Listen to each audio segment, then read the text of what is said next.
ஆயிஷா அம்மா வந்து கேட்டாங்க, யா ரசூலல்லாஹ் எனக்காக துஆ செய்யுங்க யா ரசூலல்லாஹ்னு கேட்ட உடனே ஆயிஷா அம்மா துஆ செய்றாங்க. அல்லாஹ் ஆயிஷா அம்மாவுக்காக வேண்டி ஸல்லல்லாஹு அலைஹி வஸல்லம் துஆ செஞ்சாங்க.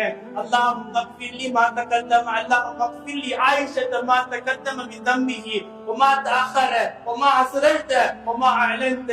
யா அல்லாஹ் ஆயிஷா அம்மா செய்த எல்லா பாவத்தையும் மன்னிச்சிருன்னு ஸல்லல்லாஹு அலைஹி வஸல்லம் துஆ கேட்டதும் ஆயிஷா அம்மாவுக்கு அவ்வளவு சந்தோஷம், அவ்வளவு சந்தோஷம். ஸல்லல்லாஹு அலைஹி வஸல்லம் கேட்டாங்க, ஆயிஷா உங்களுக்கு நான் துஆ செஞ்சு ரொம்ப சந்தோஷமா இருக்கா? நான் உங்களுக்கு துஆ செஞ்சு ரொம்ப சந்தோஷமா இருக்கான்னு கேட்டாங்க.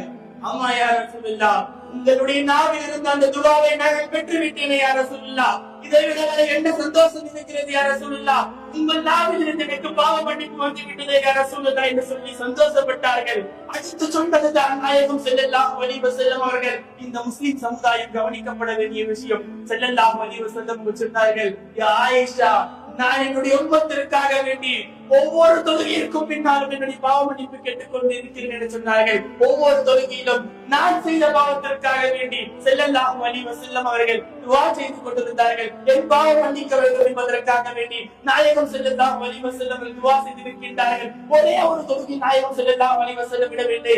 அவர்கள் வாழ்நாளில் தொழுத எல்லா தொழுகையிலும் ஸல்லல்லாஹு அலைஹி வஸல்லம் அவர்கள் இந்த உம்மத்திற்காக வேண்டி நான் சொர்க்கம் செல்ல வேண்டும் என்பதற்காக வேண்டி என் பாவங்கள் மன்னிக்கப்பட வேண்டும் என்பதற்காக வேண்டி நாயகம் ஸல்லல்லாஹு அலைஹி வஸல்லம் கவனித்து எனக்காக வேண்டி ஒவ்வொரு தொழுகையிலும் துஆ செய்திருக்கிறார்கள் அல்லவா?